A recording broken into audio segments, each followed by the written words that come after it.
country, their away form has been almost flawless, but the injury curse has struck again with more key players sidelined. Nonetheless, a fifth away win of the campaign would take City up to third on the table going into the new year.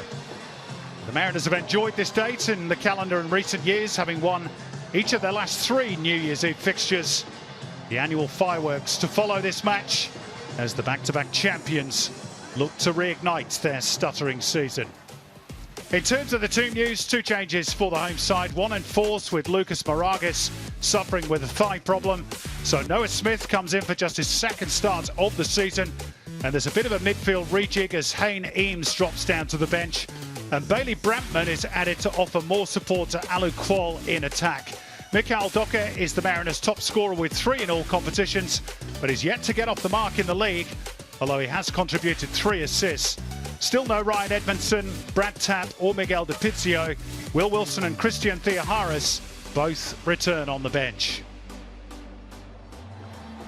Here's Trent Sainsbury, who scored to date his only A-League goal on this date against Perth Glory 11 years ago today in a 2-1 home win. It's consecutive A-League starts for the former Socceroo for the first time since his return to Gosford. Now, as mentioned, City have been hit by injuries once again. Andreas Kuhn is out with a foot problem, while James Jago will be out for some time with an Achilles injury. Callum Talbot returns at right back, with Nathaniel Atkinson shifting into midfield. Steven Ugarkovic plays as the number 10, with Jonathan Cohen joining Medin Mehmeti in attack. A very young-looking City bench. Lawrence Wong and Mikey Gosseini both standing by for their A-League debuts. Naboots, Lecky, Tilio, Caputo and Lapane all remaining on the sidelines. There's Callum Talbot, who last started in round 6 against the Western Sydney Wanderers, but injuries have opened the door for him once again. He made his first A-League start at this venue against the Mariners to Sydney FC back in December 2021. Well, Mark Jackson certainly didn't mince his words after that defeat to Auckland. He will expect a response tonight, and he's yet to lose in 3 meetings to Melbourne City as Mariners coach. Radio Vidmar last tasted success as a coach at this venue all the way back in January 2009, when his then Adelaide United team won 1-0 thanks to a goal by Cristiano. As our referee tonight is Tim Danaskos, assisted by Brad Wright and Hugh Fenton-White. Ben Abraham, the 4th official, and Chris Griffiths-Jones is in VAR. Good holiday crowd in attendance, drawn by the good weather, no doubt, and the promise of the fireworks to come. Maybe the 90 minutes is about to produce some of those sparks as well.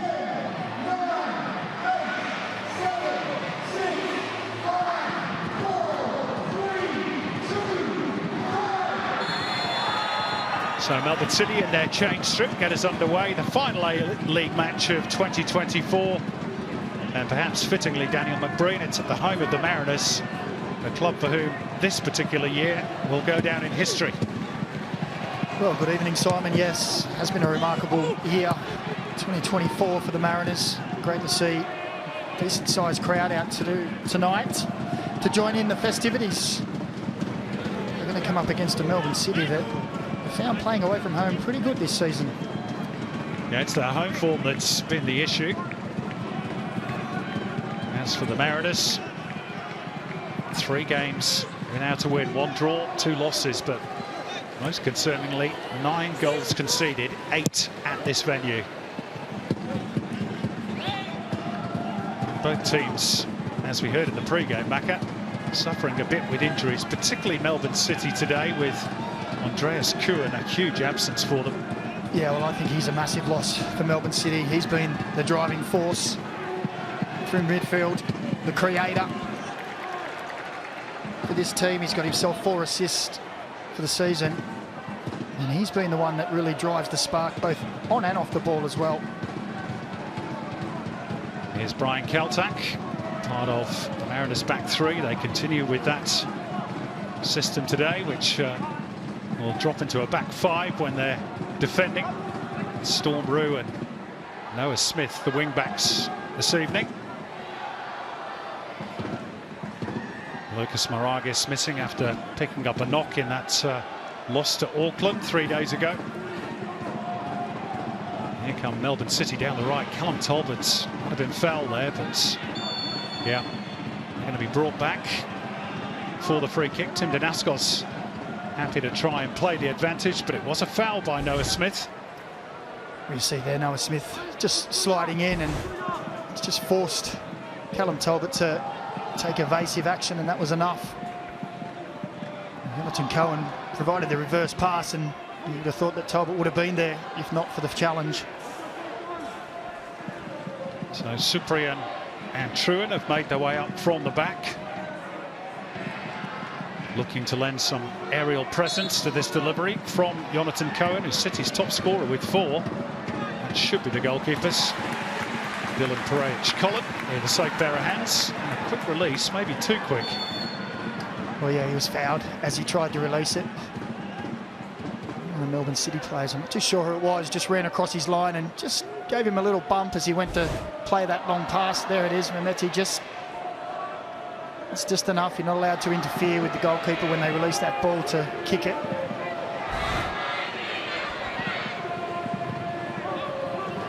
Trent Sainsbury to go long, and Alu Kuol, good use of the body to shrug off Cyprian, but True in there to provide some cover behind his central defensive partner. Well, it's those kind of moments that the Mariners coaching staff and fans will hope that Brantman will be able to get up next to Kuol and give him some support. Here is Bailey Brantman, but unfortunately for the Mariners, offside. Little rejig from Mark Jackson today opens the door for Bailey Brantman, just his 4th start of the campaign. He's scored a couple of goals in the Asian Champions League elite competition.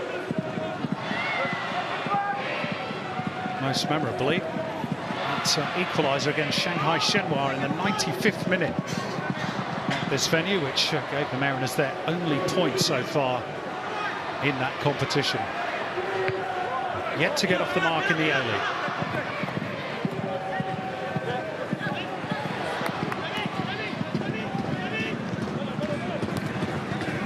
As for Melbourne City, 4 wins and 1 draw on the road this season, no defeats. Their last interstate away loss, Macca, was here against the Mariners, 2-1 back in April. And even given the long off-season, it's not a bad record. Well, most teams really look at home as a fortress. Can you pick up things while you're away? But they're doing things in reverse in Melbourne City this season. 13 of their 14 points gained have come on the road. Truitt looks to steer one in behind for Jugarkovic, but overhit. The Ninja A-League women's game between these two ended goalless a little bit earlier on today. 2 missed penalties for Melbourne City in that match. Let's hope they're saving up all the goals for this game. There was plenty of opportunity for goals in that match. Tidied up by McCalmont. Shifted out wide by Paul for Noah Smith. Atkinson matching him stride for stride.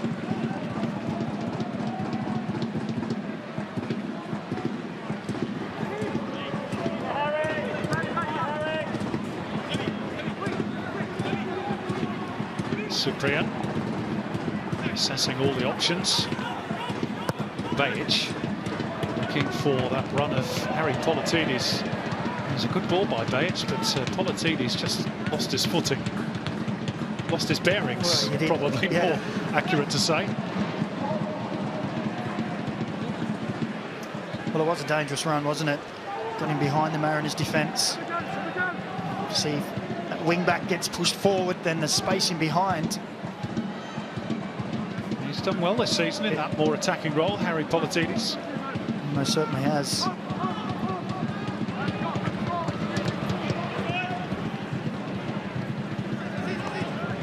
Cyprian, Bajic. Cyprian once again, and now Truin.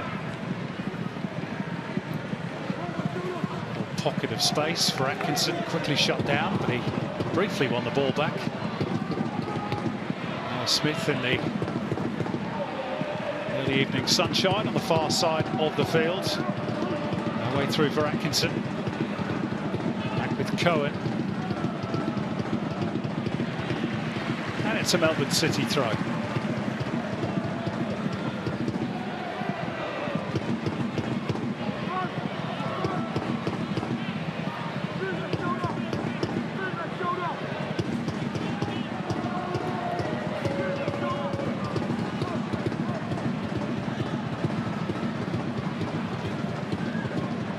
Cyprian. Bajic.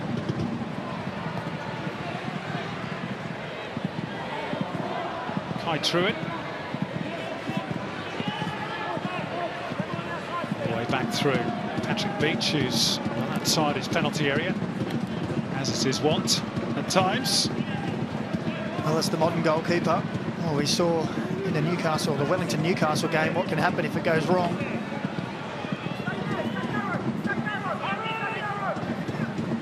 Garkovic. Bajic was just slightly off balance. City recover the ball.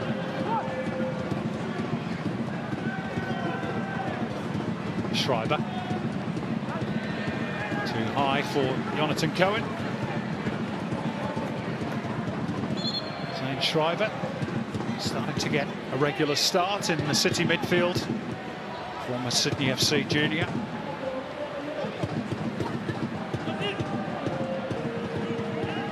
Looks like it may continue as well with James Jago and his Achilles injury. Wish him all the best with his recovery. Looks like he's going to be out for some time with that particular. The good news for City is that the likes of Leckie and Tilio, Max Caputo are a little bit closer to full fitness. Not quite ready just yet.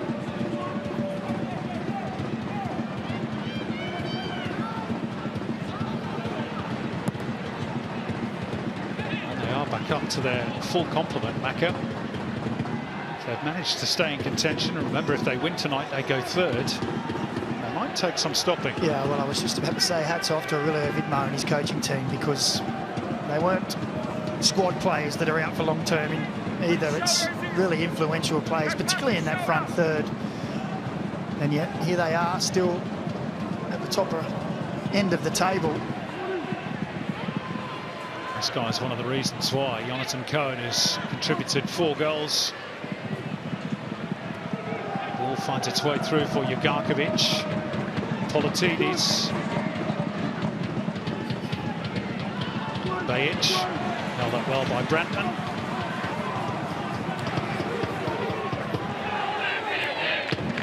City enjoying the majority of the territorial dominance in the early stages. Bajic trying to nip in behind Sainsbury. Mariners get the throw. A fair old chunk of turf has been displaced by that challenger and Trent Sainsbury running repairs. Oh, Brian Kaltak almost let the ball go out for a corner. In fact, he did. It's an unforced error that could prove costly. Well, it's one of those errors that the Mariners seem to be pegged back at the moment. They don't seem to be able to get out, and you just wanted a little bit of respite, but small error has brought more pressure on now.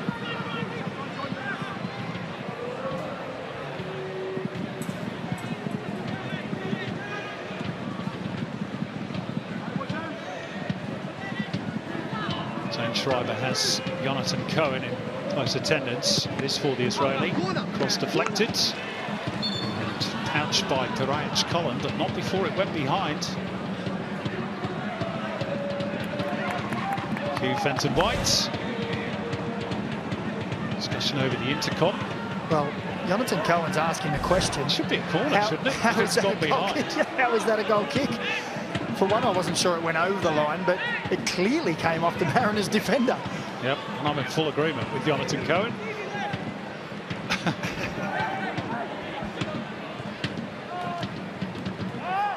of a brain fade from the officials. Unless there's something that's been given that we haven't spotted, we should put that caveat in there, Macca. Well, we do tend to miss some things now and then, not very often.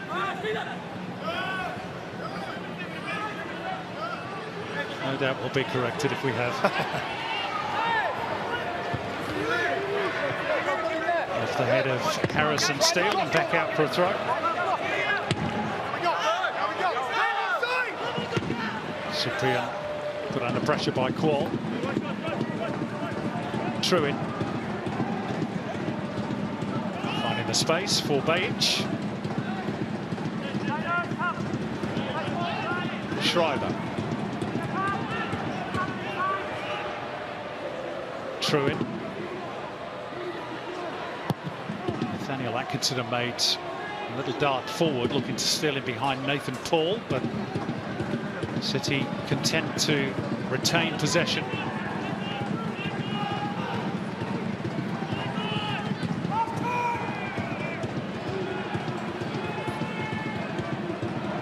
And it goes for Cohen. Cyprian. Bajic. Three in the middle. Almost sat for Nathaniel Atkinson. Hooked away by Noah Smith. Schreiber almost challenging his own player there. Harry Politidis. Good climb by Cyprian. Rue sees it charged down by Politidis, and it needed that intervention from Caltech. Good one it was too. Mariners throw.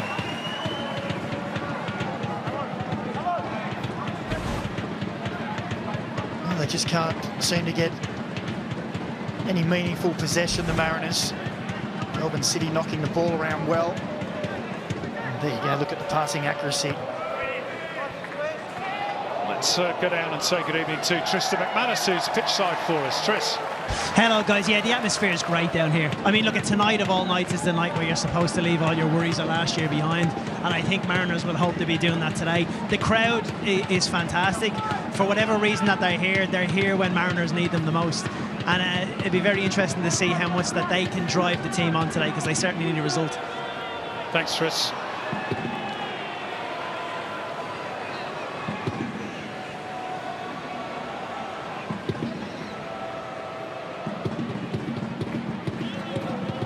Pretty slim pickings for the Mariners at home this season. It was an interesting throw-in from Noah Smith. Worked out all right. Well, I'm trying to work out, we haven't seen the Mariners in possession enough, that it is Sainsbury stepping in as another 6 and they go to a back 4 when they're in possession. That's what I'm trying to garner from that little occasion there. But as I said, only 25% possession so far, the Mariners. Melbourne City moving the ball around well. Yeah, it's a good spot, actually, Macca. It does look as though Sainsbury's a little in advance.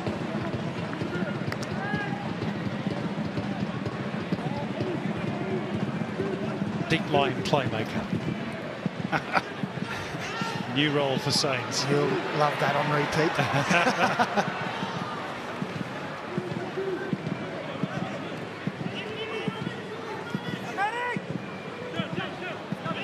Schreiber.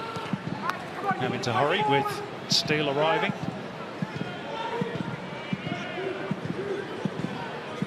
Mariners haven't lost any of the last 5 meetings against Melbourne City, including, of course, that grand final thumping back in 22-23. City's last success came in this month, December, 2 years ago. 1-0 win at Amy Park.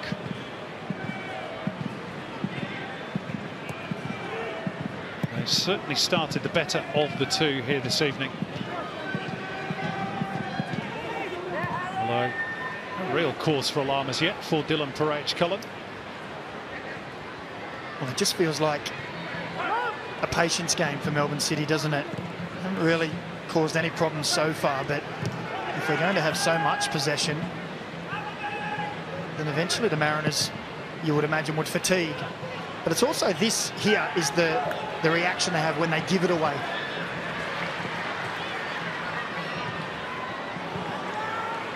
Yes. There it is again, the pressure on the ball. Don't give the Mariners any time. Rage Cullen says, let's just get up and start again.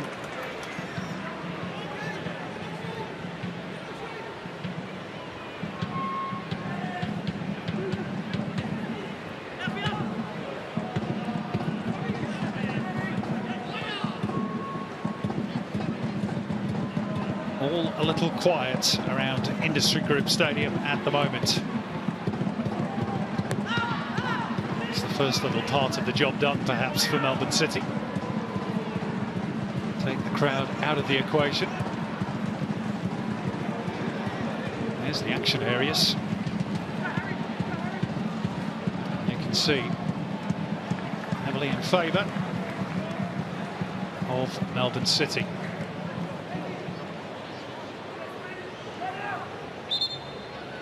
Here's an interesting stat about the Mariners, though, Macca.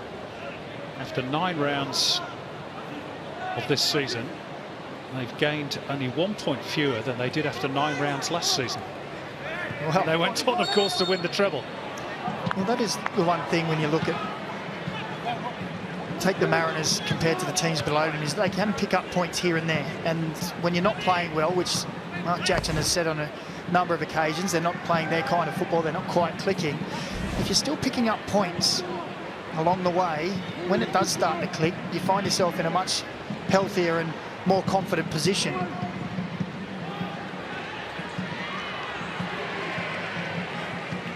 Yeah, they didn't actually hit the top 6 last season until this date 12 months ago.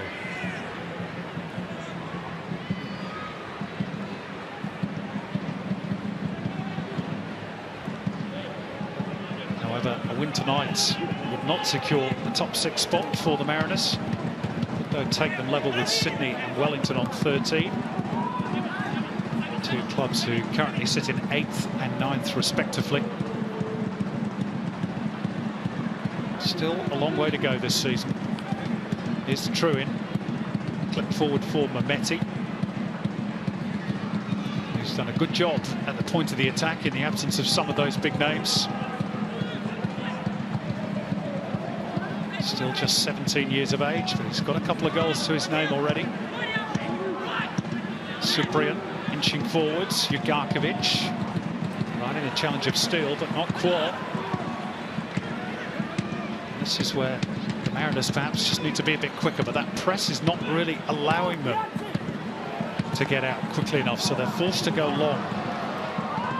And that too often in the early stages of this game, Macca, has been the end result. Yeah, exactly right. When they do finally get their head up and look forward, it's Qual on his own, usually against 2 or 3 Melbourne City players, all isolated.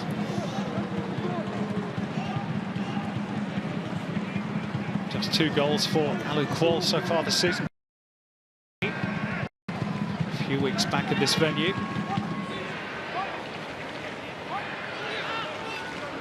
Bajic checks back inside for Schreiber. Truin. Cohen.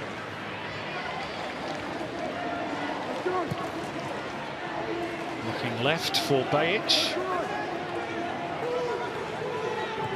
Crossing with the right boots, not a bad ball in either. Seen out by Nathan Paul. And the whistle's gone in favour of the Central Coast Mariners. Well, it wasn't a bad ball in, was it? Nathan Paul had to be strong and aggressive.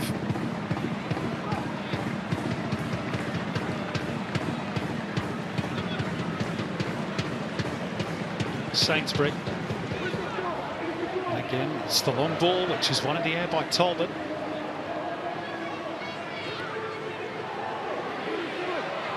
Talbot to drive it into the box, and Harry Politidis was arriving. And he couldn't have been too far away from making a connection there. It was a nice ball. Callum Talbot right across the danger area in the 6-yard box. Great run from Harry Politidis, a full stretch, not quite there, but that came again from the press from Melbourne City. 6 players just pushed forward into the Central Coast Mariners back third. Just applying the pressure, forcing the ball long. Saying, well, if you want to play long, we can deal with that. 3 of the 4 goals the Mariners conceded against Auckland did come from crosses. And their passing accuracy has gone up just a little bit, the Mariners, but look at that. 9 passes only in the opposition half compared to 78 of Melbourne City. Tells a story, doesn't it? 6 final third entries. I'm surprised it's that high, to be honest. Anyway, no damage on the scoreboard as yet. Here's Storm Roux. Brampman. Steele.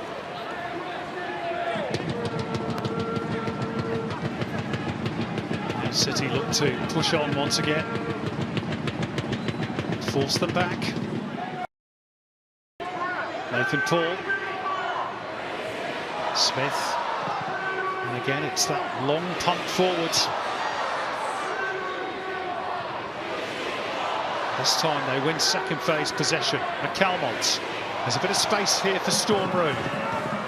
Something brewing perhaps for the Mariners, but a disappointing cross in the end from Storm Roux. Well, it was going to take a real wonder cross to find Qual there. No direction at all from Storm Roux. It was really one of the only occasions they've had the ball in possession, looking forward and facing forward with an option to play forward in that final third.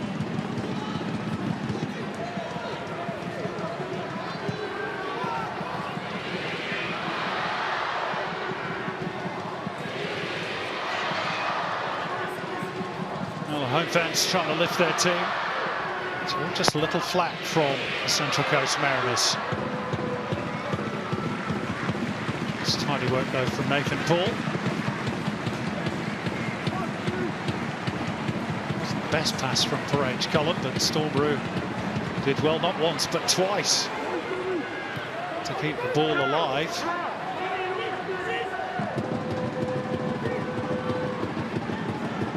And we're back to the familiar pattern, Macca. I think Melbourne City, for all their possession, they need to start looking for some incisive passing. Nathaniel Atkinson has found himself in a little pocket of space on a number of occasions. Stephen Agarkovic as well, just coming off the shoulder of their opposition players. If they can get the ball into them facing forward, then it's a shorter pass in behind the Central Coast Mariners back line, which could bring something a little bit more fortuitous.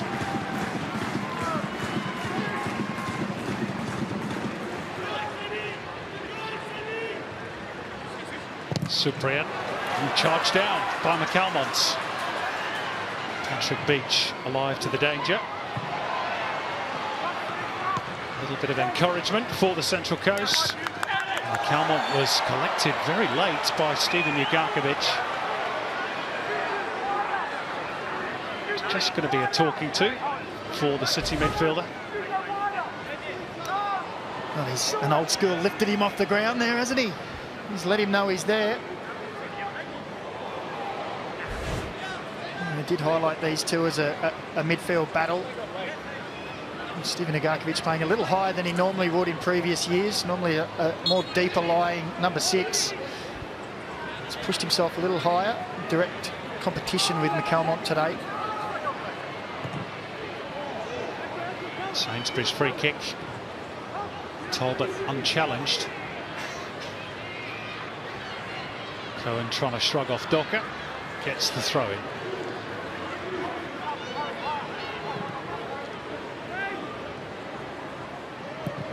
Mariners have got a run of 5 consecutive away matches after this. The next home game is the F3 derby against the Jets on the 1st of February. So they will want to take something from this, one of their favourite fixtures in the calendar.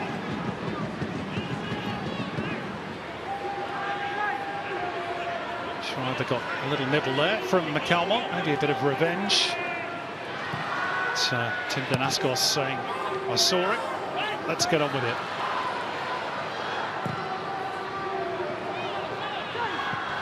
Nice release from Beach. Talbot. Atkinson.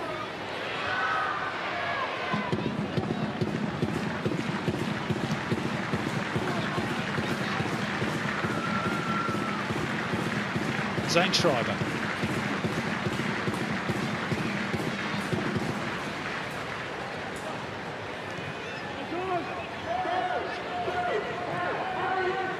Talbot. Cohen. Looking to get City moving perhaps a little bit more quickly down that right-hand side.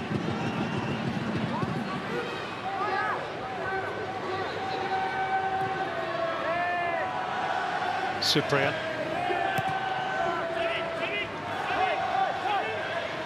Atkinson was immediately converged upon by both McCalmont and Sainsbury.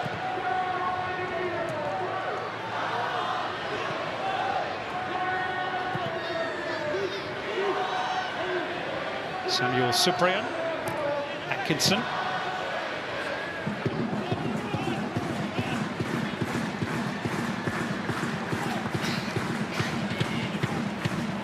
Baich up against Roux. City throw.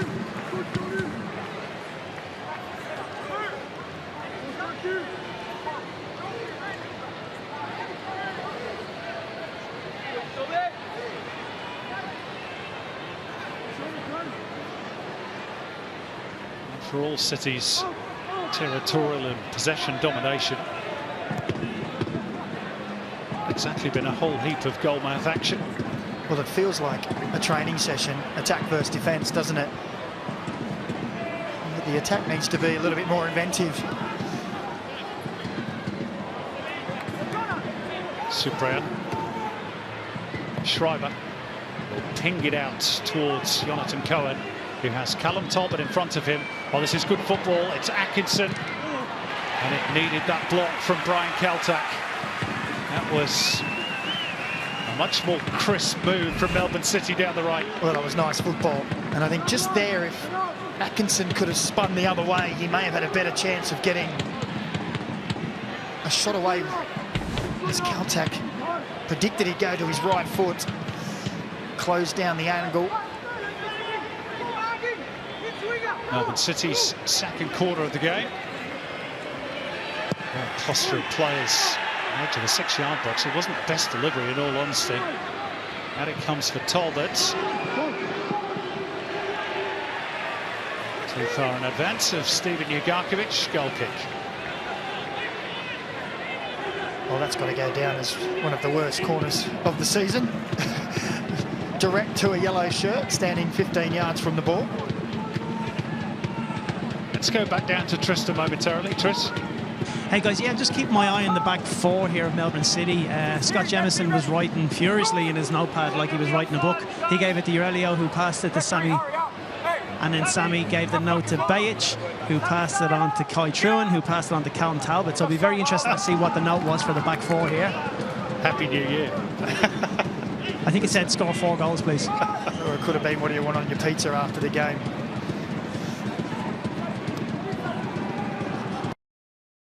We'll see if it was some sort of tactical tweak.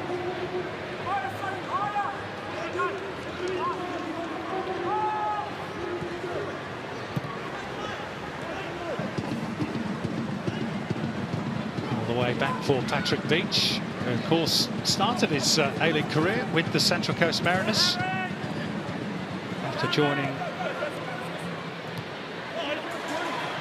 on the Marconi Stallions, where he developed under certain Ante Kovic. Not a bad tutor to have. No, not at all. Keeper. Yeah.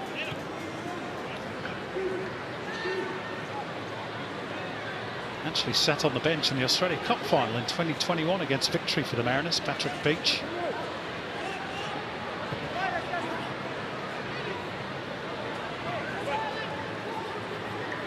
Well, he's not had much to do today, has he? Neither has Perage Cullen, in fairness. Just that one moment of alarm when Politidis looked to get on the end of Callum Talbot's cross.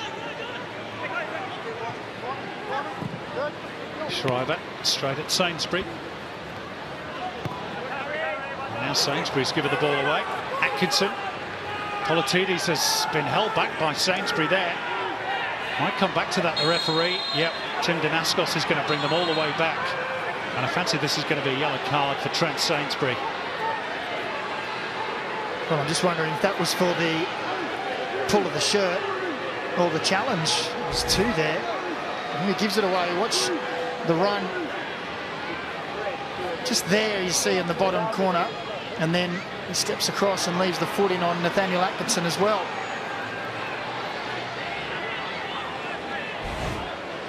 Well, whichever one it was, it's a caution. His second of the campaign. And it was his error in the first place, of course, that he was trying to atone.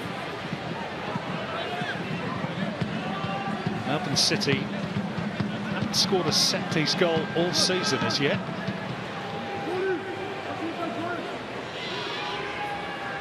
Let's see if that's about to change.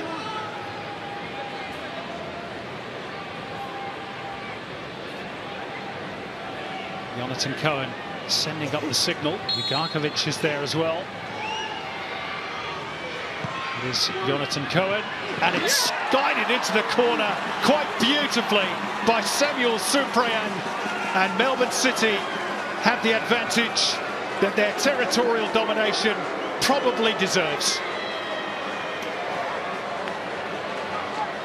Well, without doubt, they've dominated this game. It's a real first chance of the match, but it's a wonderful ball in from Jonathan Cohen. Whipped in. Samuel Suprayan just found himself enough space on the Harvey Norman replay. He just shakes off Harrison Steele. Gets the arm out, he's strong, and gets a good header in down into this near bottom corner. And there's nothing Parade's Cullen can do about that. Wonderful ball in, and a great finish from the centre-back. It's perfectly measured by the Frenchman. Probably the only portion on that side of the goal that Parade's Cullen, with his giant wingspan, could not reach. It's his first of the season. And even though they haven't created too much, Melbourne City, I don't really think you can deny that they deserve it. Well, that's actually the first shot on target in the match. And a lot of possession. Didn't really test the Mariners at all until that one moment. And it was a bit of sublime delivery and a great finish as well. Now, collision, which is a painful one for both Nathan Paul and for Jonathan Cohen. And both remain stricken on the turf. Here it is again. Cohen immediately signalling for medical attention. Kick that connected with the ribs of Nathan Paul. It might well have done some damage to Jonathan Cohen. Well, yeah, I think the knee connected with the ribs. And as Nathan Paul came through, it's come from the outside of the knee. And hopefully it hasn't hyperextended it in either way. He went down straight away and signalled. Yeah, that one hurts for both players. All the tests being carried out on that left leg of Israeli international. Nathan Paul is now about to get to his feet, so a bit of magic spray applied to the damaged area. Different angle. Painful. Yeah, well, you can just see Nathan Paul comes through. He heads the ball away, but Cohen's knee is extended. Paul comes through that area. And always the danger is that there's some kind of movement, stretching those ligaments further than they really should.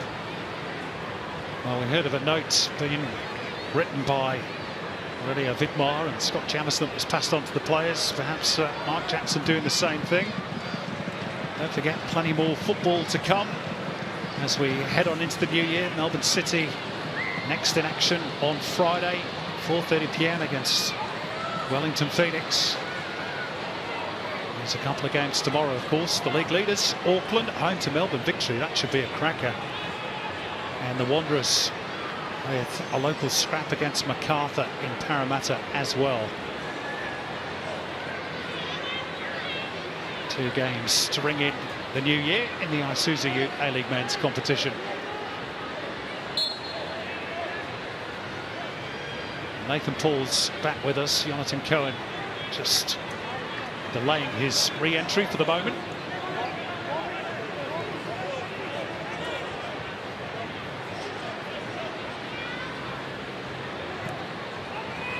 So Melbourne City just down to 10 as it stands. So now would be an opportune moment to strike for the Mariners. Smith. Kaltak. Oh, Bratman had found some room there between the lines, but took his eye off the ball or inadvertently miscued. And City were out of that particular spot of bother. Here's the goal scorer.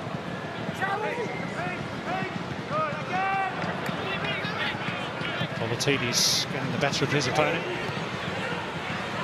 And Rue a little bit short, back to Pride's Cullen. Jonathan Cohen still off the field for Melbourne City. That left knee is being heavily bandaged.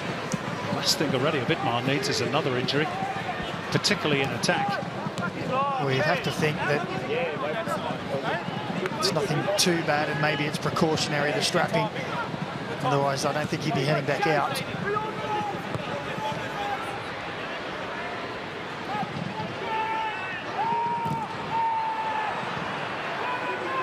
Turned over by the Mariners. Atkinson on the charge.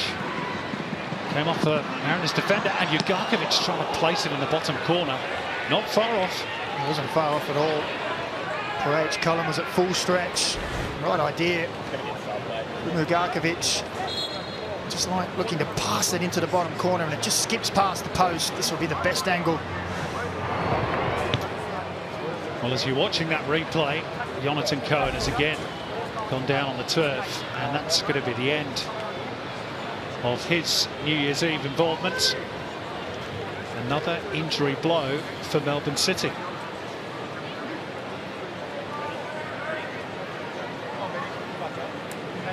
And Ben Mazzeo has been summoned off a very youthful City bench tonight, Macca. Well, very youthful. We were joking beforehand when the second one on the sheet's at number 41 and they go up. You know, it's very young. We've seen Ben Mazzeo before. Here's how it happened again. Both only had eyes on the ball, but sometimes that happens. Yeah. And immediately he grabs for that left knee, so let's hope it's nothing too major. Straight off down the tunnel for more medical treatment, no doubt. Ben Mazzeo is on for his 4th appearance off the bench this season. Schreiber. Cyprian. Ugarkovic. Atkinson. Bajic. Making good progress. Socceroos left back. Hangs it up towards the back post, and Dylan Pride's-Cullen needed every inch of that giant frame to pluck it out of the air. Well, for a brief moment there, it looked like it was just going to drift over him, potentially into that side netting. Got up well, the big man. He's 6'5", and he needed all those inches.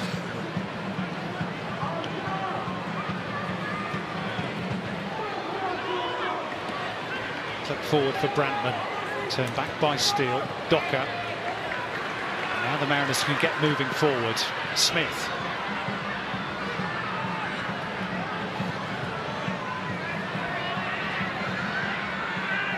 Again, City's press is fairly effective. Well, it was just laboured and slow, wasn't it, from Smith? Just took way too long, allowed the press to come in. Well, on this evidence, Macca, you can understand why the Mariners have scored only 7 goals this season. Only Perth have scored fewer and yet to register a shot. Well, they've yet to register a touch in the opposition box.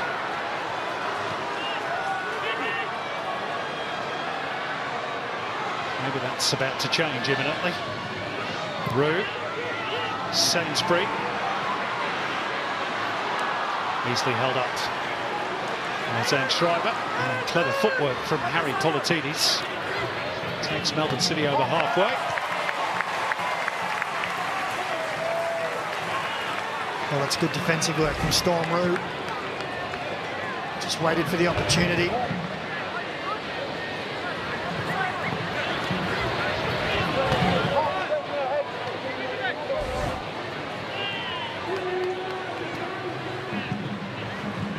Well, again, all the numbers favouring Melbourne City.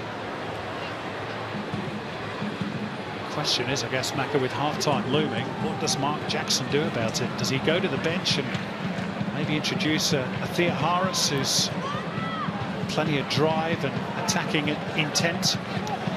Well, just as you asked me that question, he sat down to his assistant, and I think they was discussing that exact problem. They haven't really had any thrust going forward, and when they have gone forward, you have to feel for Quoll up front. He's been a lone figure and a lone target. And they've just been laboured in possession. Melbourne City press has kept them, their heads down, unable to go forward. And here we see again another ball played forward, and Alu Quoll's left to fight the battle on his own. And invariably, Melbourne City end up with the ball again.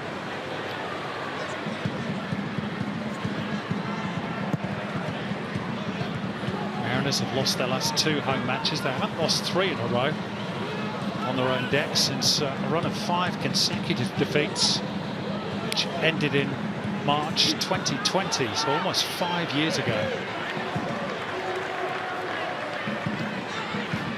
Well, I just wonder if Mark Jackson's contemplating going to a back 4, pushing another player into midfield to try and win that ball a little higher, not be so pressed so far back.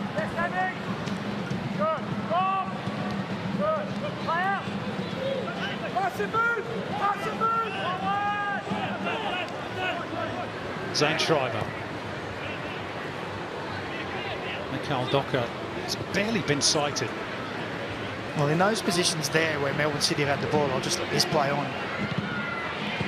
Well, where they've had the ball in those positions playing out, the amount of times I've watched Michael Docker screaming to the players behind him, someone to step with him to press because he's 2v1, and he turns around and has a look as he goes and realises, well, I'm stuck now in no man's land.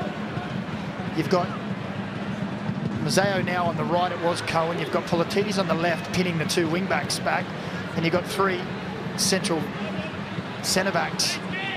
They need someone to step forward and help them out in that area because they're just getting picked off too easy, and it becomes more and more frustrating for the Mariners, and it becomes easier for City. They just grow in confidence, they bop it around, they move it, and they get the confidence.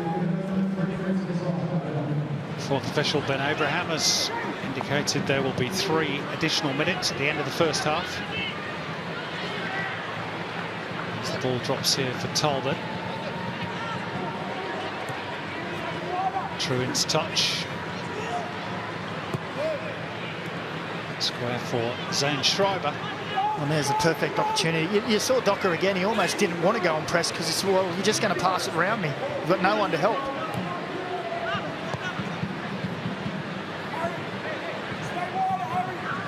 Problems mounting for Mark Jackson. I mentioned those 5 consecutive away games. The next one is only 3 or 4 days away. They go to Brisbane on the 3rd of January. Calmont has turned into trouble, and Mehmeti getting away from him. I think he's trying to hold him back there, McCalmont. Advantage played. Mazzeo leaves it for Talbot. City got plenty in the box. Talbot might go on his own.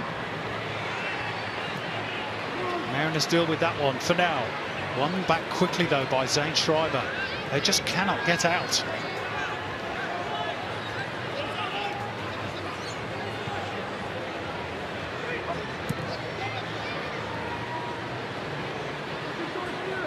Atkinson. It's well defended by Nathan Paul.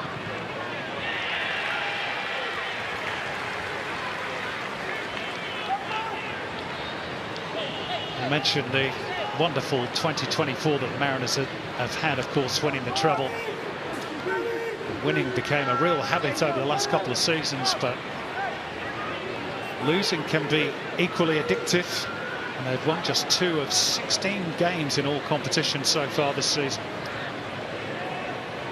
Well, I did flag at the start of the season that last year the AFC Cup, the second tier of Asian football, does provide an opportunity to get those wins and work on things. And the ACL Elite is a completely different kettle of fish. It's a real skyer from Schreiber. Awkward for Roux. Politidis following it. Sliced upfield by Paraj Cullen. This is going to be an interesting team talk by Mark Jackson at half-time. Already Abidmar will probably be reasonably satisfied. Well, I think Avilio Abidmar will be happy with the dominance. He'll just be looking for a little bit more cut and thrust. I just wonder, as I said, if Mark Jackson is contemplating a tactical change. Well, there we go. Half-time whistle greeted by almost total silence by the home fans. They've had nothing to cheer about first half. Samuel Suprian with the game's only goal after a free kick from Jonathan Cohen, who has since departed through injury. Melbourne City have dominated. They've not really created a whole heap of other chances, but the Mariners have been at the other end. At the break in this annual New Year's Eve fixture in Gosford, it's the Central Coast Mariners 0, Melbourne City 1 at half-time.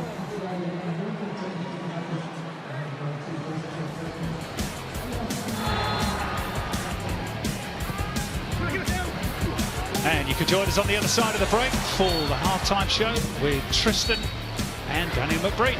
See you soon.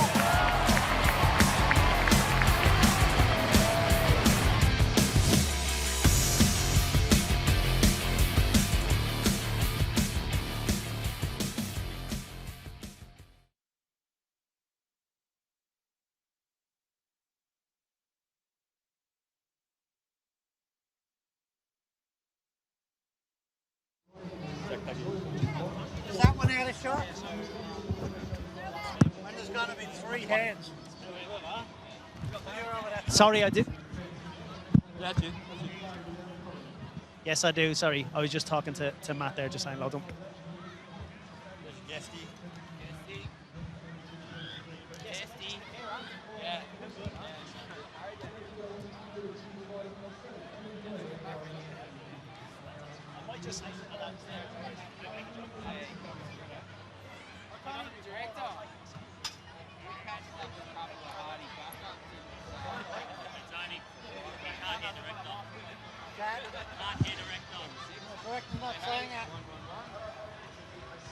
Oi, oi, oi, oi. Oi, oi, oi, oi.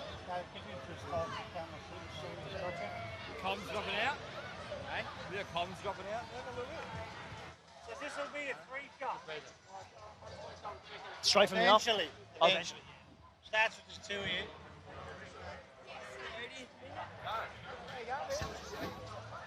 here. Yeah, sound.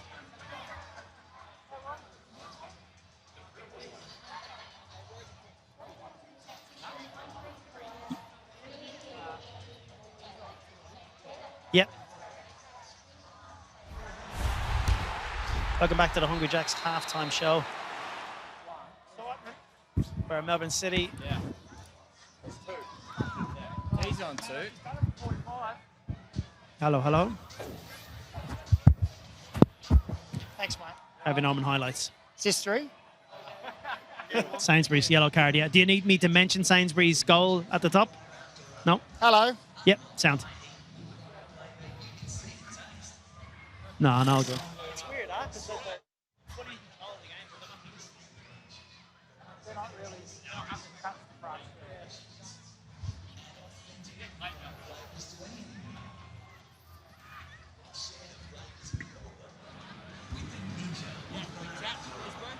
Matthew Mackay, 1.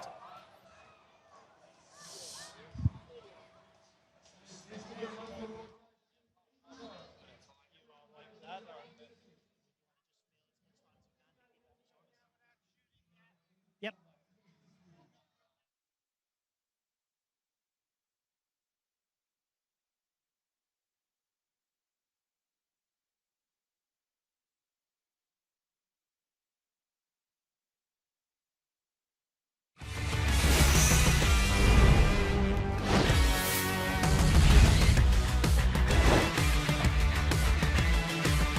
There was a chance for Anderson first time around. Now he's teeing up the chance, and there is the opening goal. And it's a drought breaker. A first A-League goal for Trent Sainsbury. You cannot wipe the smile off his face. Trent Sainsbury on the spot. Well, it was a good finish. He's just doubled his money in the transfer market.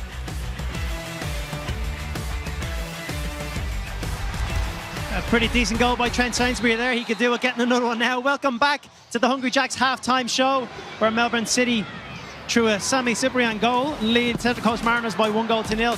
Macca, Melbourne City, it seems they're in control this game, but at the same time, they're not really doing too much, are they? Yeah, exactly right. They've had all possession. They're moving the Mariners around, who really haven't posed any threat whatsoever. But I think Aurelio Vidmar will be saying to his team now, this is dangerous. We've got all this possession. All it takes is one, and we've lost points. One goal, and we've lost points. They need to have a little bit more cut and thrust. They need to be a little bit more inventive. They've got to try a few more things in that front third. Well, let's take a look at the Harvey Norman highlights here. Again, they haven't done too much, but neither have Mariners. They're not really giving them too much back.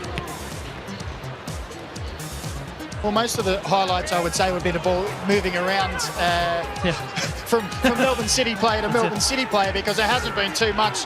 You know, this is where the goal came from. Trent Sainsbury gave the ball away at halfway, realised his mistake and gave away a foul. And this is really the only really good ball. Well, I won't say the only really good ball, but the only piece of phenomenal skill we've seen. It was a very good ball in. And Samuel Supreme, you see there, he just gets the better of Harrison Steele, just bullies him, gets strong, holds him off, and that is a fantastic header into the bottom corner. But it's not only is it the header, but it's the delivery as well. It allowed him to go and attack it and use the pace of the cross to guide it into that bottom corner. It was just, obviously, it's the only goal, but it was the clear and away the most outstanding moment of the game. Take a look at the match stats there. Obviously, the possession from Melbourne City is pretty high. In terms of what Mariners are offering at the moment, do you feel as though that's down to that Melbourne City press, or do you just feel as though the Mariners are a little bit slow in what they're doing? I think it's a little bit of both. Melbourne City's press is great. When they give the ball away, they're on top of them quickly, but I think it's the formation and the sluggishness also of the Mariners that isn't helping as well. They've got a lot of players back deep behind the ball. When they do win the ball, they go forward, and Alu Qualls on his own against 2 and 3 Melbourne City players, and really finding it hard to get any traction in the game at all. And you can see there that the numbers on the Paramount Plus Player Index, it's all City, because, to be honest, the Mariners haven't had enough ball in the game to really be able to do anything with it anyway. Now, we're very lucky to be joined at the moment. Someone who would probably find himself top of that list anytime he's here, Matt Mackay. Matt, it's great to see you here. This is almost like a birthday for you, this fixture. You're here every single year. I didn't think you'd be very welcome down these parts. He's not. I don't know what he's doing here.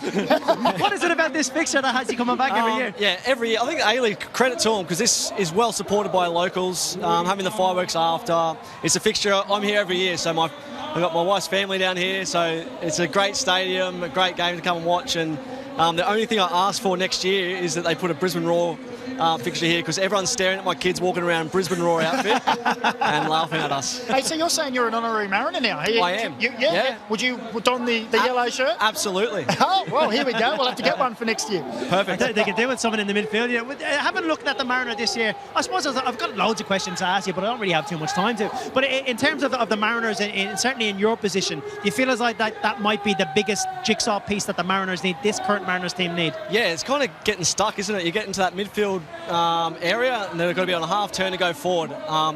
That ball's not moving quick enough, is it? But I've enjoyed them those last few years, and obviously they've got so much rotation in players and they think, but I heard you say Qualls kind of stuck out and not really supported up there, so just be a bit more positive, and they're low in confidence. What are they got to lose? I think the goal might help the game, because it means they have to go forward now, have to push forward, so it's good.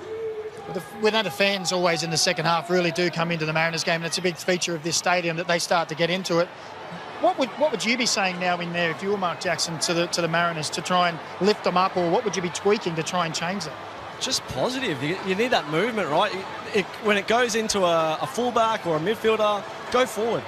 Don't recycle and go the other side, because the times that they're getting to good areas and that one negative moment from whichever player it is sets you back, because you're going back and then you end up losing it. It's a mistake that will cost you. So, and the mistake did cost them, right? It was a set piece in the end, but the mistake that led to that. So, yeah.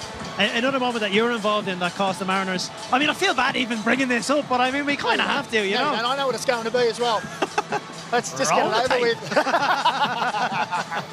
What a moment. Big Yeah, error. it's true. No, it's terrible, wasn't it? Rosie came off the post as well here. Huge moment. Highlight of my career. I didn't touch the ball in that obviously phase of play, but electric. I got to admit, even being in that stadium, the whole, not even just that moment, but the whole game, the atmosphere was electric. Even when we went up as Mariners and you were down, the crowd lifted to try and get you behind it. And then when you Partaloo got that one in, it felt like the whole earth was shaking at that time. The loudest ever cheer, apparently, in decibels at the Suncorp Stadium ever. And that was me swearing. Or Arnie. But that was the thing. That was the thing with you guys, though. That it was never say die. It was, you know, people talk about it in the old day, Fergie time, and Man United would do it. You guys were the same. It happened in the second leg of the semi-final. You guys were 2-0 up, I think, in Brisbane as well, and we came back to get 2-2 to keep our unbeaten run going. So. Massive. Yeah, on your bike. How do you rate the state of the league? Obviously, we're 20 years in now, in terms of, not to compare it to when you played in there, but just in terms of the health of the game. It's well advertised, the problems that we might have, the finances and whatnot, but in terms of the quality on the pitch, how do you see that? I'm loving it, because I actually get that we're seeing so many young players come through. I'm learning all the time as well about how they're playing and different moves they've got, and I'm learning about all the new players. I'm out of the game for a while now, so but yeah, I love that opportunity for the younger players. The new team coming in, Auckland, so it's a bit giving that bit of rejuvenation. Yeah, I get to as many Raw games as I can. I wanted to see them start to win a few, and hopefully that's done soon. It's been such a pleasure to talk to you. Thank you so much for taking the time for us. Enjoy the rest of your time here. I was going to say lean on him, but he won't help you at all. That was the Hungry Jacks halftime show. There's a second half coming your way. It's going to be a fantastic one, you hope so. Hopefully we get the fireworks before 9 o'clock. But we're here. We're at Mariners Paradise. Second half is the other side of the break. What happened to rehearsal? Here we go. It's coming right now. Yeah. And I thought your 9-hour explanation of Route 1 football was a real eye-opener. Thank you so much. Got two Simon Hills before and after. Did you spot a foul? It's a bad camera angle. I think that's fair. He just mildly snaps his Achilles. Right. The slow motion. The slow motion makes it worse. Sorry, what's that? Oh, we've been moved to 10p. That is devastating.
between Excitement and Adventure in the 7th seat by Isuzu UTE. Start your own way.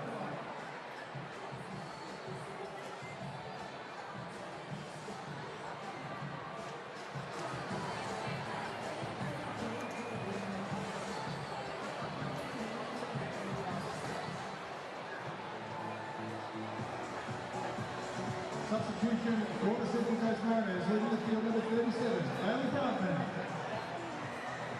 And being replaced by number 7, Christian Harris.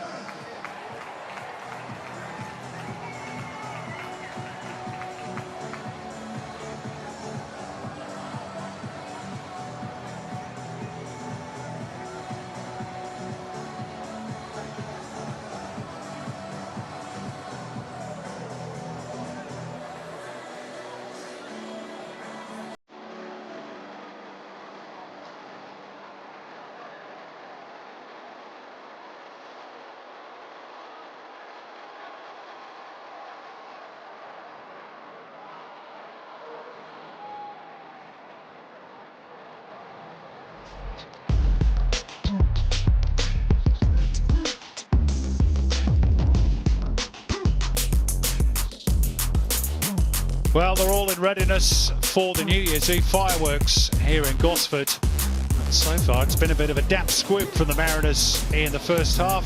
Let's see if Christian Harris can change that. He's replaced Bailey Brantman at the break as the Mariners get us back underway, trailing as they do by 1-0 to Melbourne City. Samuel Cyprian with the strike on 33 minutes. Daniel McBreen, do you think that's a good change by Mark Jackson? Well, Christian Harris is definitely someone who can create things, run at players, very much a live wire on the ball. There wasn't too much of that in the first half for the Mariners, so yes, I do think that he needed to do something. Well, he did score in the Mariners' 2-1 win against Melbourne City at this venue back in January. And of course, as an ex-Melbourne Victory player, so don't need any motivation against City. And the Mariners will be aware, of course, that City have taken the lead in their last 2 games and dropped points on both occasions. And let's see if they can provide a little bit more attacking thrust in this second half. Reminder of the teams. Mariners made a couple of changes tonight. One enforced, Lucas Maragis out with injuries. Nathan Paul gives chase. Ben Mazio trying to get in behind, and Paul recovered his ground. That will be a corner for Melbourne City.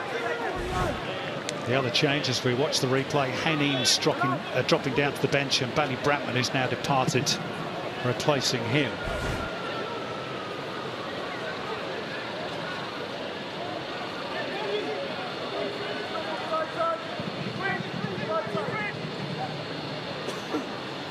Zane Schreiber taking his time before taking his position. A whole cluster of players around the penalty spot looking to scatter as it's whipped in towards the near post. Alu Kuol sees it out safely for the Mariners.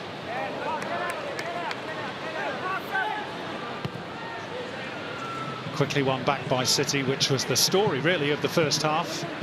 As for their lineup today, Callum Talbot restored to the right fullback position. No Andreas Kuhn due to a foot injury. And Jimmy Jago, as we mentioned in the first half, going to be out for some time with that Achilles problem. And now, perhaps, Macca, Jonathan Cohen to add to that lengthy injury list as well. Yeah, with the knee injury from the first half. Aurelio Vidmar will have his medical staff working overtime to make sure that that one's as short as possible. Their next engagement on the 3rd of January as well, home to Wellington Phoenix. If they win tonight, they'll go into that game in 3rd place. Actually, they might not, because Melbourne Victory, of course, are in action tomorrow against Auckland, but Auckland will have other ideas, of course. Mazio, Ugarkovic,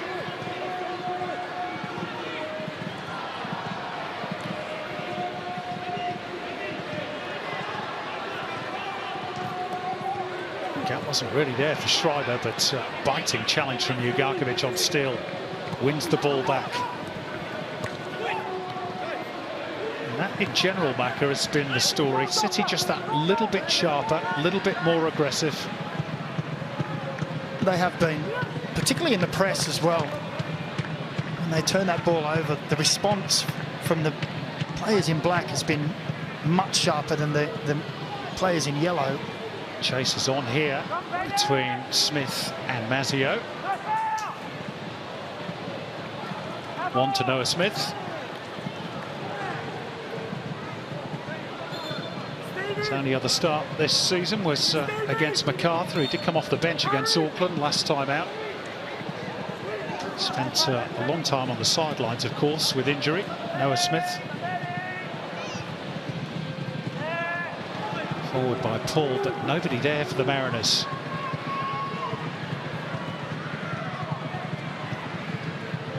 Truin. Mazzio went first time. Atkinson will sprint after him, but Perange Cullen out swiftly.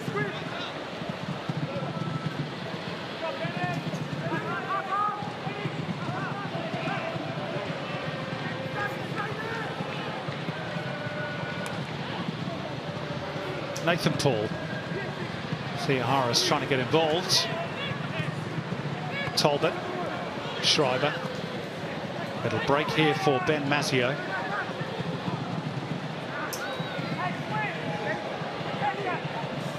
City throw.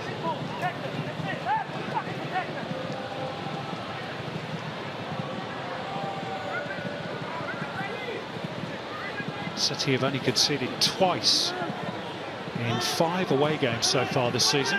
One of those in the derby last week against Victory. Truin with a heavy touch, but again his determination meant that it didn't necessarily lead to the Mariners opening. And just a few rumblings of discontent I sense in the stands. They've been patient, the Mariners supporters. There was a few groans. Oh, I think it's warranted, isn't it? The team really isn't offering much at all, apart from resistance to City going forward. Strong play by Trent Sainsbury, and he was being impeded. Just seeing Trent's father in the lift here at the stadium.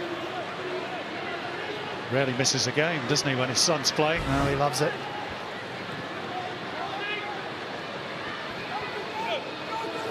Just have a few air miles.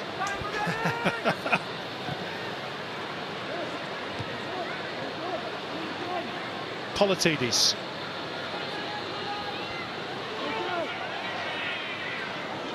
Trying to get betwixt and between. Storm Roux and Trent Sainsbury. And then Roux, missed time rather than malicious, but it's a foul on Ugarkovic. And a free kick in a pretty presentable situation for Melbourne City. Well, it was Jonathan Cohen who provided the cross for the last goal from a set piece.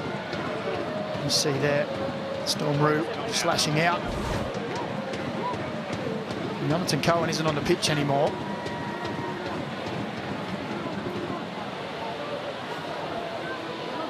A little conversation between Kai Truin and Samuel Supreme. I'm sure Samuel said, just do the same as last time. And he's taken a position smack bang in the middle of that little cluster. Ready for Schreiber's delivery. Kaltak heads clear. Back through Bajic. That should be the goalkeepers.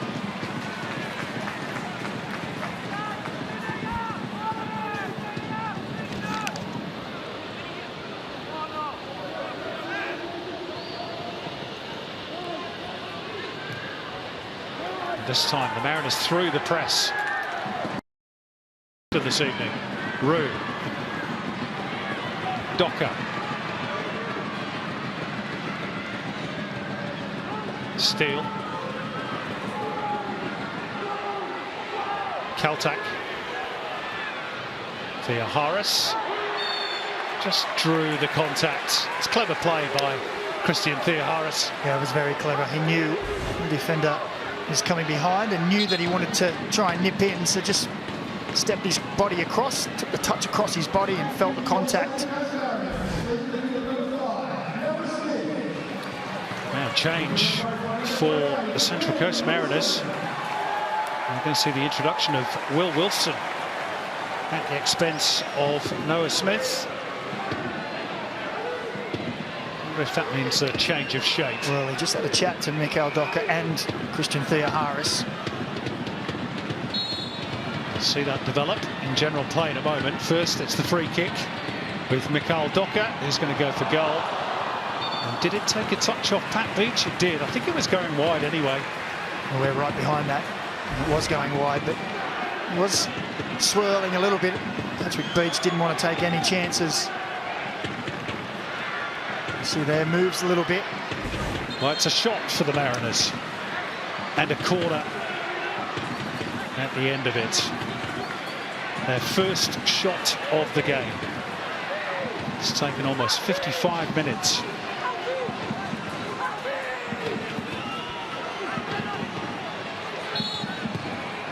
Docker urging McCalmont short. Maybe that wasn't the right option. It's not a great clearance by Bajic. Here's Will Wilson. Good shot. Good save from Beach. And Talbot puts it out for a throw. Well, great introduction from Will Wilson. We haven't seen him in the yellow for a long time. And it's a great strike from distance. And I think the corner, though, just summed up the Mariners. That Mikael Docker was screaming at Anthony McCalmont to come short. Had to walk out, screamed about 5 or 6 times before McCalmont even realised, oh, yep, sorry. He was just asleep at the wheel. Docker. Mariners encouraged. Docker got a little bit of a bobble there as he was about to play that ball. It's worked out all right for the Central Coast. Kaltak. And all of a sudden, just a little bit more positivity from the home side. And Theoharis upended again, this time by Schreiber. Well, I think they've changed all back for the Mariners. Theoharis out on this left-hand side. Did very well to bring it down. Second touch over, and this is exactly what he likes to do. Drive at players, draw fouls. And it's just finally given the Mariners a little bit of field position and momentum.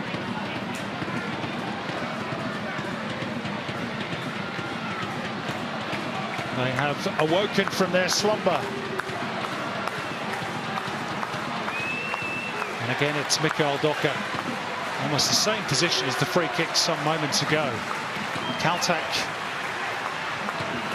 is up there, and Quall about to make his move at the back. It's into a good area, that free kick. Punched away by Beach. Back in by McCalmont. Sainsbury, there's appeals for handball there. Tim Danaskos not interested, and they go and ask the question once again. And the referee is just going to take a little breather here and take advice from Chris Griffiths-Jones, perhaps in VAR. Yeah, I was going to say, I think it's arms are down by the body, you see there. Yeah. I think it'd be extremely harsh to be giving away a penalty there. Quickly given the all clear. But indicative of a rejuvenated Central Coast Mariners. Docker's ball is a really good one to find room. McCalmont. Effective was Wilson, but not quite on the same page as his teammate. But the Mariners are coming, you sense it. Well, how often do you see this at this stadium? A quiet first half, the crowd not really engaged, and then the second half comes and it all turns around. The crowd gets back involved, they start to get some momentum, and they start coming in waves. And you can see Aurelio Vidmar now at the sideline just saying, everybody calm down. And he's made a good impact, Theoharis.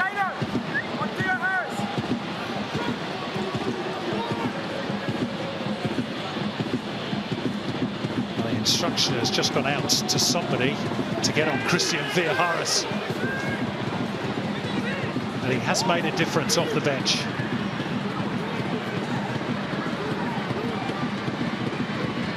Clipped out wide right. There we go. Those numbers tell their own story, don't they?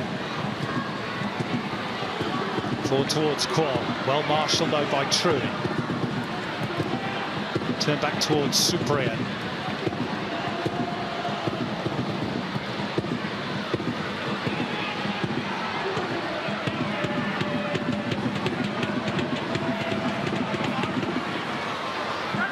City going long, and Mehmeti is onto this one, but offside. Did look as though he'd just got a fractured early. That was close, very close. And I thought Mikel Docker may have kept him on side. Oof, that is a close one. I think you're right, you know, Mac. Yeah.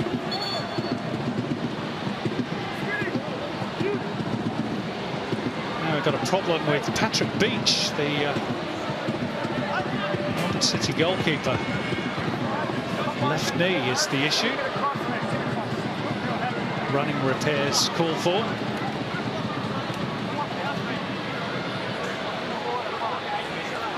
Jamie Young has not featured all season. He will be the replacement if required.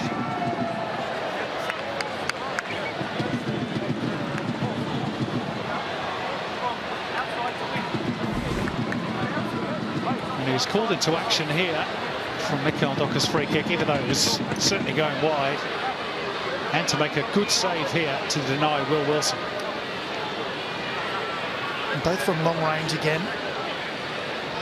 Mariners still with only one touch inside the opposition box. Forced to shoot from distance. Patrick Beach is okay. I just wonder, I might be being a bit mischievous here. Oh, here we go. Whether Aurelio Vidmar wanted that break because he needed to get some instructions to his players. They had a little mini conference. Yeah. I must admit, it did cross my mind. Anyhow.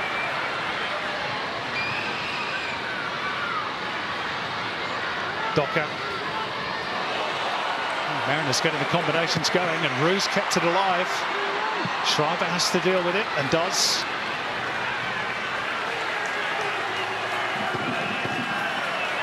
Still room more advanced in the second half. Here's a chance for Wilson. He set himself nicely. Quite true in making the block. But the Mariners have got their mojo back. Yeah.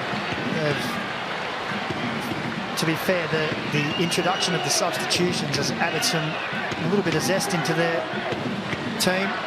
Thea Harris, Will Wilson has been in and around it as well. They've brought the crowd back into it. And what about the throw there we just saw too? Was it Trent Sainsbury? He's been working on those pec muscles while he's been out on the rehab.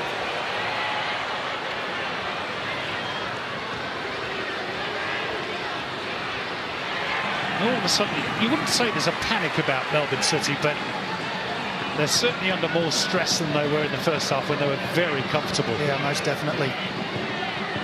And this is what we spoke about at half-time. Aurelio Vidmar would have been really happy with the way his team have played, but without that cut and thrust and the one-goal margin, he's just on a knife edge, and he looks a little bit more worried now, doesn't he? Night falling on the central coast of New South Wales, the final day of 2024. It's as pretty as a picture behind Aurelio Vidmar, but there's a fair bit going on in that brain at the moment. Are you saying that Aurelio isn't pretty as a picture? No, I didn't say that, Hacker.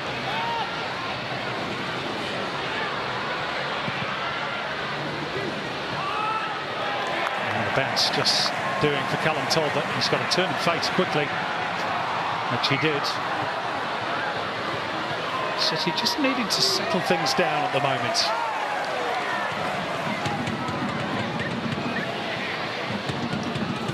Good changes made by Mark Jackson.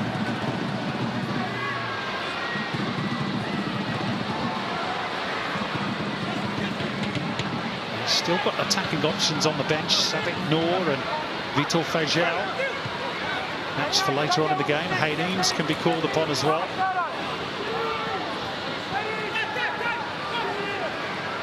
City really have got a clutch of youngsters aside of Germán Ferreira. But they've got a clutch of youngsters up front as it is. The Mariners look a lot sharper and a lot more energetic on the ball. Kaltak.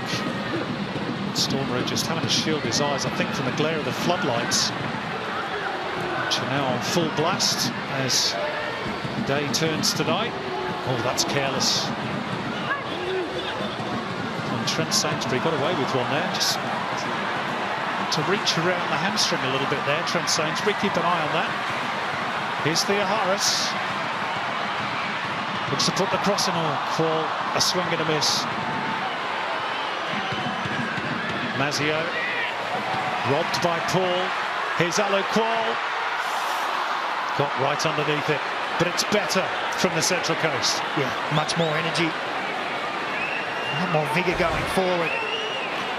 It's Nathan Paul stepping forward and winning the ball, and as he turns here, Qual is just stretching and leaning back.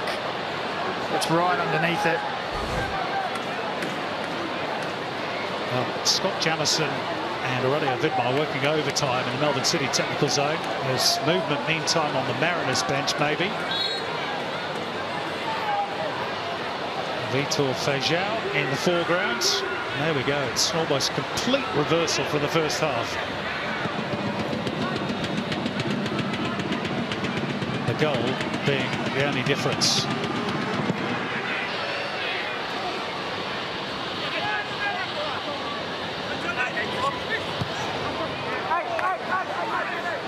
That's a City throw, though.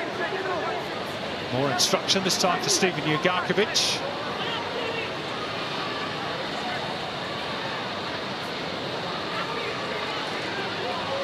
Both Scott Jamieson and Aurelio Vidmar have been at the edge of the technical zone. I thought there was only supposed to be one, Macca. Well, isn't that the rule? Well, the rule is, yes, only one standing. Very flexible, that rule. Nice. Rubbery.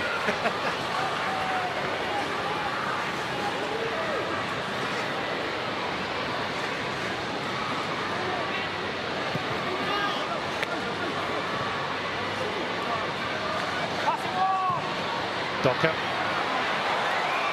Thea Harris looking to go between the two defenders, going to ground, might break here for Qual. But referee's already got his eyes on issuing a yellow card to Kai Truin. I'd be interested to see how much contact there was. Oh yeah, there was a little arm across from Kai Truin, just preventing Thea Harris from going through. He made the most of it. Yes, he made the most of it indeed. I actually didn't hear the whistle and thought that Qual was through for a moment. Well, I'll tell you what, a play continues. There was a challenge on Qual as well. Yeah, that's where I hadn't heard the whistle and thought all of a sudden there was a shout for a penalty, but obviously the crowd noise drowning out the whistle. Well, the Mariners fans right into this now. Another free kick. Again, Michael Docker behind it. Thea Harris, the short option. It goes into the great corridor and headed firmly in by Nathan Paul. And the Mariners are all square after 67 minutes. And it's a first A-League goal for the big central defender, Nathan Paul. Well, it's the centre-backs who are stepping up to take the mantle of goal scorers tonight. Nathan Paul with his first goal. On the Harvey Norman replay, we'll see it's another wicked ball in. Miguel Docker, fantastic delivery into that 6-yard area, and Nathan Paul found himself free as a bird with the easy task of putting it away 4 or 5 yards out. Melbourne City did very similar in the first half, and Miguel Docker says, well, I can do the same. And Nathan Paul delivers. The pressure has paid. And Melbourne City, for the third game in succession, had been pegged back after scoring the first goal. And a great moment for the 21-year-old, who says that Nectar Triantis is his inspiration, and Nectar Triantis actually got his first goal in Scotland at the weekend for Hibernian as well. former Mariners defender, of course. And all that tactical instruction went to waste for Melbourne City. Now could the Mariners go on with it? It's Qual. It's clattered into there by Truin. Yeah, the free kick has gone Melbourne City's way. Truin, of course, on a yellow card, looked rather anxiously towards Tim Danaskos then. Well, you watch here as Qual takes that ball across. Truin gets his body in between, and it's Qual that then clatters him. But you feel the tide has turned, the confidence has turned, the momentum has changed as well, and the crowd is now asking for more. And this time it's City who are going long. That was the Mariners in the first half. Touched by Mazio. Ugarkovic, Atkinson. Squared up for Schreiber. Cyprian, whose first half goal now seems a long time ago for Melbourne City. Aziz Bajic, driving run. And it cannons away behind off the body of Brian Kaltak for a Melbourne City corner. Good response by Aurelio Vidmar's team. Good positive play from Aziz Bajic.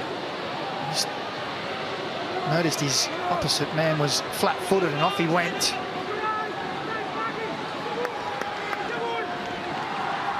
He hasn't scored an A-League goal in 10 years, Aziz Bajic. Of course, he's spent the majority of the time in the interim overseas. Can Melbourne City strike back from this corner, which Schreiber delivers in towards the near post, and Alan Qual gets a good strong header away. Bajic all the way back for Beach.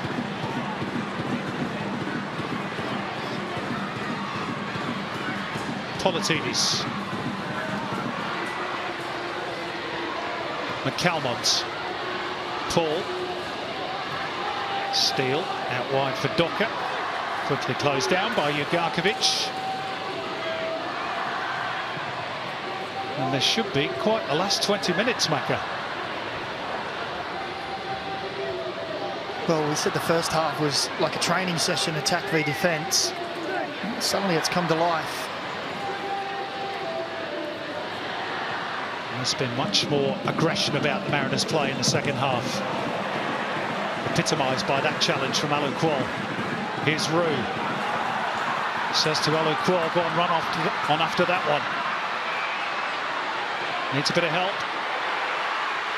The rise from Steele, Theoharis. Home fans getting excited. McCalmont. Right, it goes for Roux. Back through Sainsbury. Roux's cross. Too high for Wilson. Pops out though for Alfie McCalmont. And he never really got any sort of decent connection. No, he wanted it back on his right, didn't he? He realised it wasn't going to happen. You don't mind swinging the weaker foot in those areas. Got his first Mariners goal. Only a consolation in the 4-1 loss to Auckland. Docker hammered to trap back here. Upfield it goes off the boot of Paranj Cullen. Steele. Roux and Qual, but straight at Atkinson.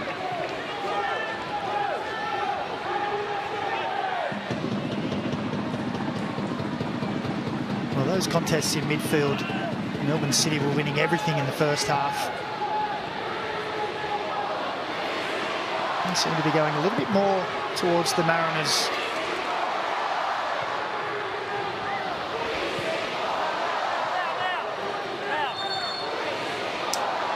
There's going to be another change here. Trent Sainsbury, who I did mention, just perhaps felt a little bit of an injury problem. Some minutes ago, to be replaced by Diesel Harrington. The armband goes to Brian Kaltak.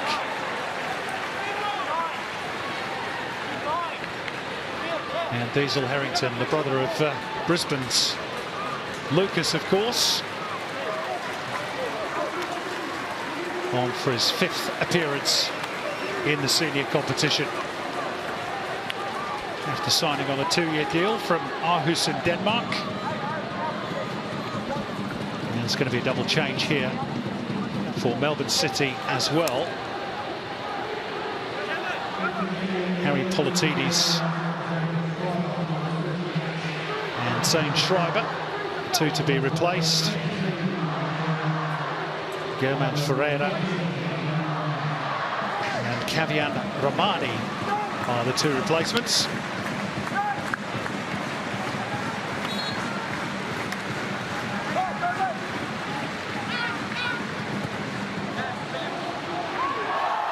That was a very robust introduction. That's sort of the way Germán Ferreira plays, and Alu Kuol has been well and truly flattened by the Argentine. Oh, welcome to the game. This is what you're going to get for the next 15 minutes.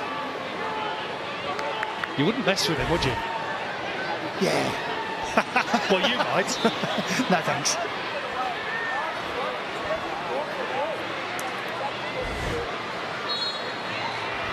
Call back up and about. It's another free kick, and again it's Mikael Docker. Melbourne City have received fair warning here. Docker a little bit higher this time and angled closer to Patrick Beach.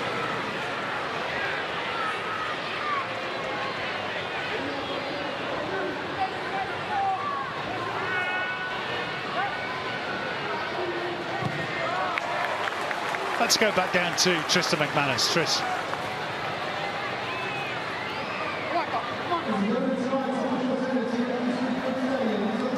Tristan's obviously gone for a pie. Sorry, no, I haven't. They took this second to change my batteries, my own batteries. Yeah, look, you can definitely feel the momentum swing. I'm going to assume that's what you asked me about. A different team in the second half here, and definitely a different crowd as well. You can really, really feel it. The substitute. You could see that Melbourne City wanted to try and change something to get a hold back on it. They were going to go with 2 6s and an 8, and before they were able to change that around, Nathan Paul came up and scored the goal. I think he's been fantastic tonight. I mean, we're talking about Brian Caltech all the time, Trent Sainsbury, Leighton Paul carrying through the lines. They've been great. Here he goes again. Thanks, Tris. Alu Kuol just exacting a little bit of revenge on Germán Ferreira. As is a striker's want. Well, this is really set up beautifully, isn't it, for the last quarter of an hour. I'm talking to the crowd, as Tristan was. 11,542 in attendance tonight. Great New Year's Eve attendance. Yeah, good to see them out in force.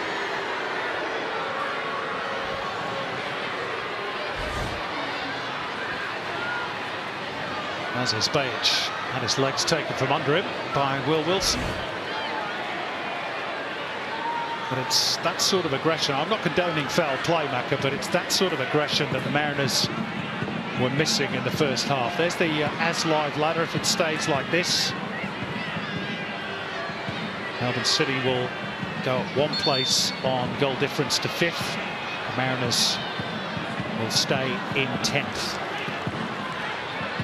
That'll be the same even if they win, by the way, the Mariners tonight. Bajic looks to be in a fair bit of discomfort here. That right knee.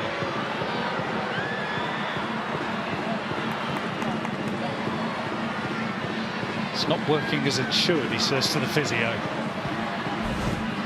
No, well, he's just signalling that when he bends his foot, it's hurting up the outside of the knee, I believe. Well, they can't surely get another injury. I was just looking at particularly in the attacking options, Caputo, Cohen, Coombe, Leckie, Tillier, Naboo. Add James Jego to that. It's a comprehensive list of injuries. And we're not just talking young players, squad players. We're talking about key individuals in this squad makeup.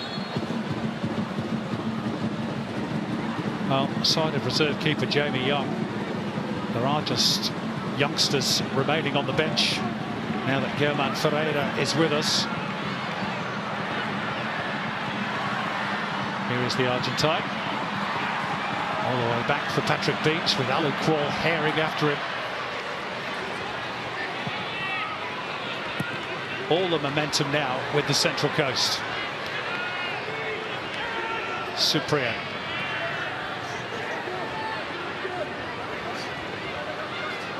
It's going to be a foul. Steven Ugarkovic, the meat in the sandwich. Basil Harrington has got a tear in his shirt already. He's only been on the pitch a matter of minutes. Or is that deliberate? Sting out, ready to go. Well, they cut the socks these days. I don't think I've seen players cut the shirts as yet. You never know. Here's the free kick. Out by Kaltak, volleyed back in by Talbot, and that deflection could have gone anywhere. Instead, it's off Steele for a corner for Melbourne City. Well, as the ball came back out, it looked like it was a fairly innocuous strike at Harrison Steele. Maybe a bit off balance, just tried to get the body in the way. The bodies scatter inside the penalty area. Back post is Ferreira going for the acrobatics, and it's off the line. Still there for City. Appeals for handball. Romani had a crack at it. All hands on deck for the Mariners. That's going to be another corner off the head of Mikael Doka. And all of a sudden, a response from the visitors. Well, it was acrobatic play at the back post from Ferreira. Look at that. It's Harrington off the goal line.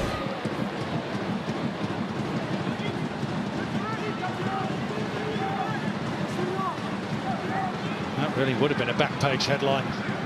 A bicicleta. Here's Ugarkovic with the corner, which is a disappointing one for Melbourne City. Just when they'd started to build a little bit of momentum, pretty much for the first time in this second half. Yeah. Just trying to swing the game back in their favour.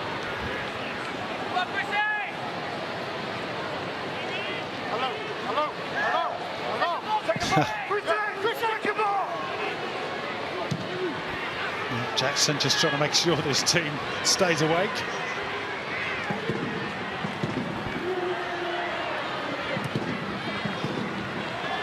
Turned back by Wilson. City have it back. Atkinson making his way through the centre circle. Wide right is Callum Talbot. Ferreira. Cyprian. To midfield with Kai Truitt. Change of position for Kai Truitt after the introduction of German Ferreira. Equally capable, of course, of playing in that central midfield role. A former Brisbane Roar player.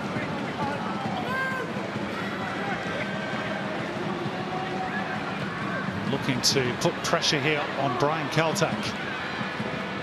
Harrington. Touched by Roux, but straight at Beige. Well protected by Aziz Beige.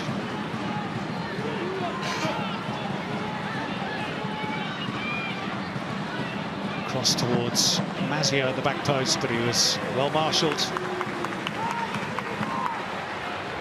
That was good defending from Mikael Doka there. Just read the flight of the ball and got his body across with Mazio. He's got the rip shirt as well. It's catching. That's definitely not by design.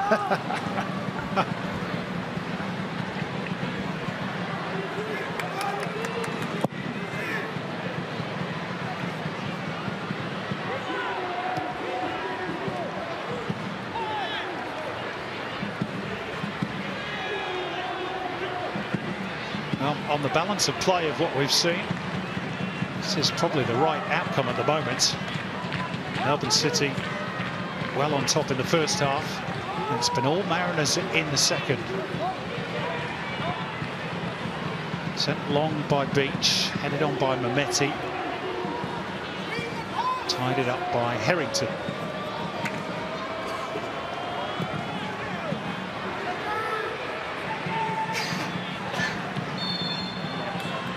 Will Wilson was offside. That moustache just gets better every week, doesn't it? Keith Fenton-White. Hayneem's arrival is imminent. Harrison Steele to take his leave.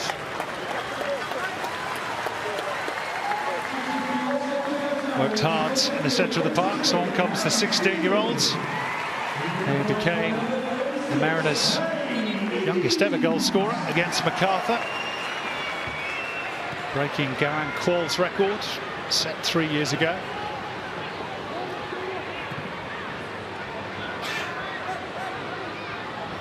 Ugarkovic. Truin.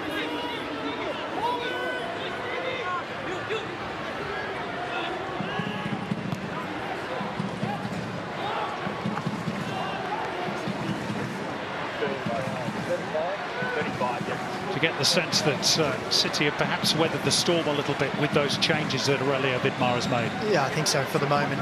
That can change very quickly in football. Just seem to have recovered a little of their composure. Atkinson.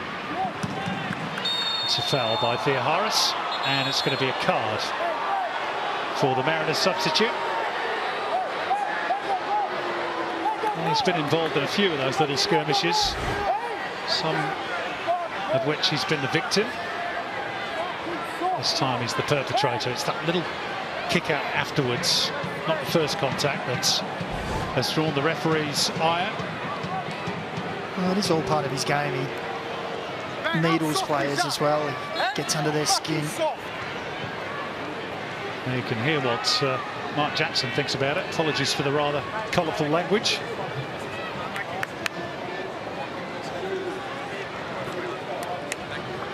That's a good steal by McAlmont. Here's the Paramount Plus Player Index marks tonight. Samuel Supriyan at the top at the moment. Nathan Paul and Kai Truin ran out the top three. And Truin it is who commits the foul on McAlmont.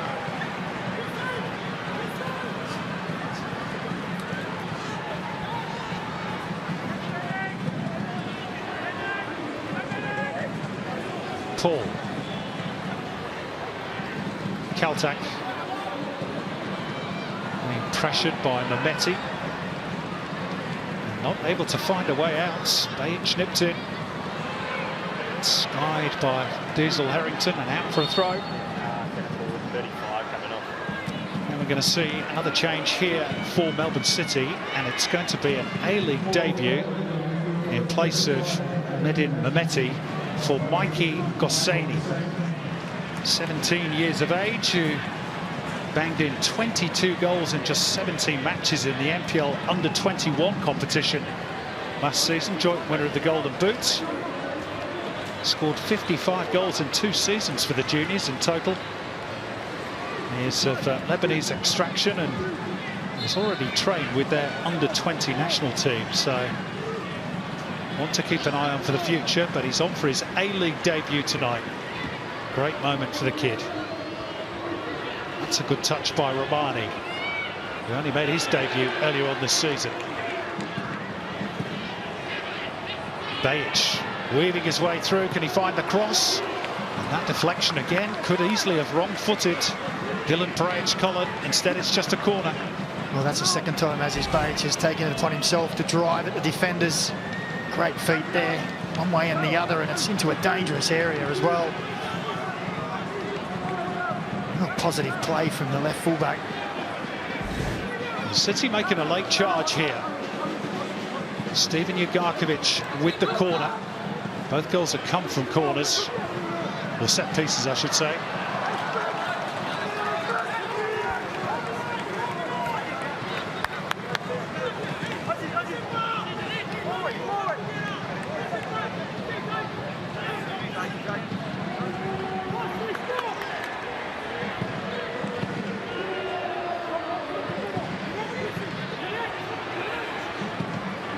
Ferreira.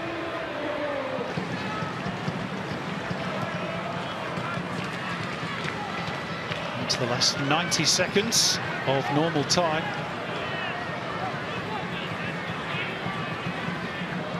Ferreira sending the ball long for Gossady. And there's room here in the middle. Atkinson was calling for it. Instead it goes the way of Ben Mazzio. Here is Nathaniel Atkinson. And he'll pop out again for City. Ugarkovic looking to steady himself. Straight down the throat of the goalkeeper. Well, he created the space for himself well. Got it back onto that right foot of his. Just a little dummy there. Just needed to pick a corner. And then straight down the middle, down the throat of Paige Cullen.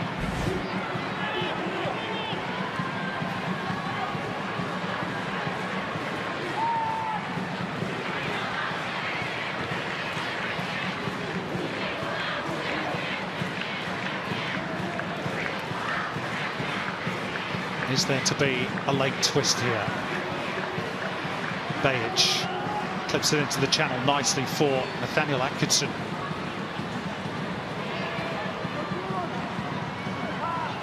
Truitt. Talbot. Mazzio. Told there is going to be 5 minutes to be added on. Mazzio held up by Theoharis. Those 5 additional minutes confirmed. City making a late push here. Truitt. Bajic. Romani. Angled out wide again by Truitt. Atkinson. Can they find the right delivery?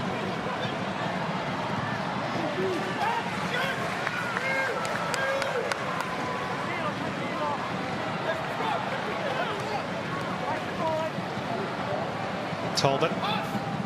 Mazzio. Quick feet to get around Theoharis. Supriya.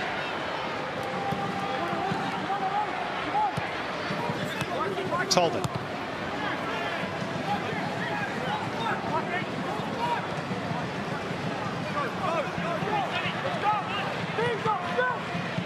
One minute of the additional 5 has elapsed.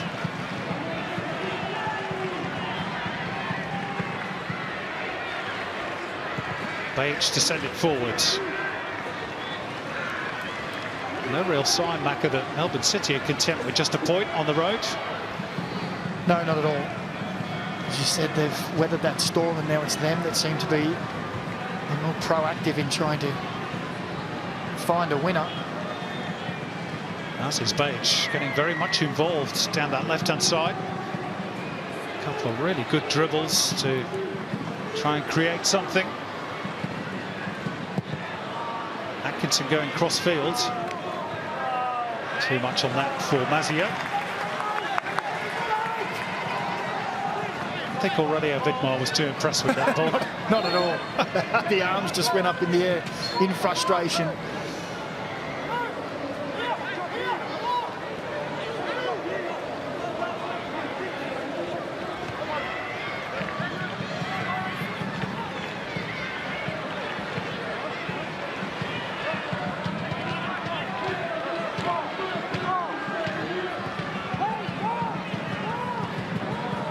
Bajic almost turned into trouble, and then Nathaniel Atkinson. I think there's a huge amount in that, but referee was closer than I and said there was a foul.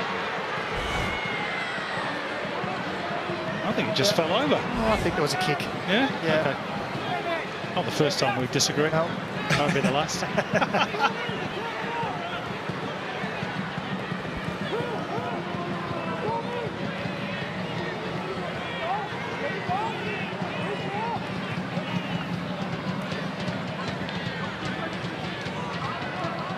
2 minutes to run in Gosford. Fireworks being readied. Way to our right in the Brisbane water. Clipped forward by Bajic. Kaltak there ahead of Gossady. That's going to be a foul, surely. Storm route all over the back of Stephen Ugarkovic, and the Might just be a late chance here for City to snatch all 3 points. Well, it's been 2 exquisite deliveries from set pieces that have given us the goals so far this evening. And here's another great opportunity. As Bajic has taken the responsibility.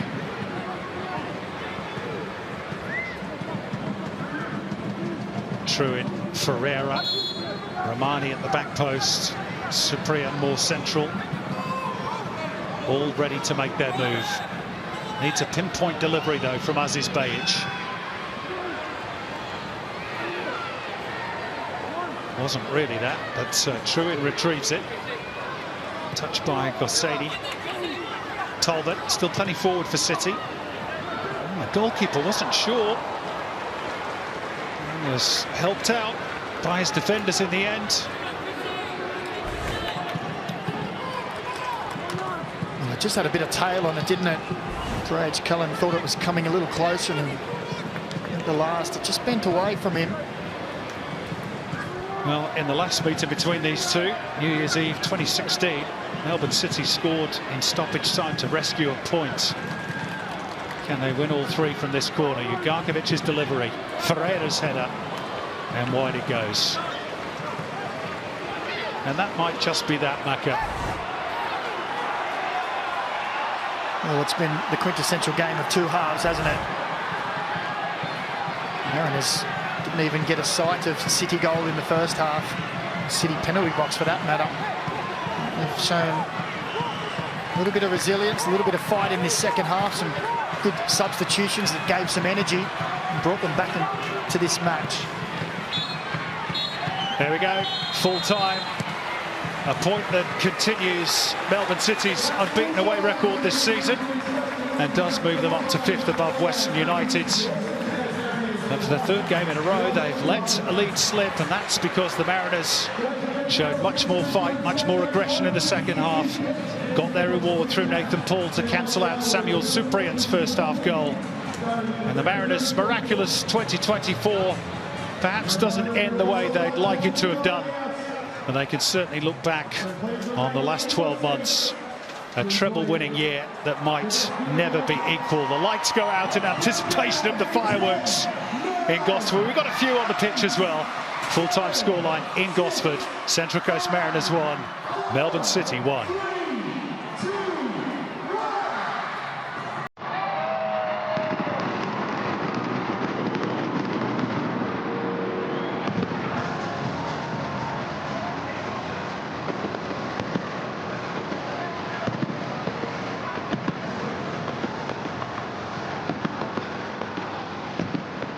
Well, as the fireworks prepare to get into full swing on this glorious evening on the Central Coast of New South Wales, we're going to head to a quick break. Join us on the other side of it for the post-game show. See you soon.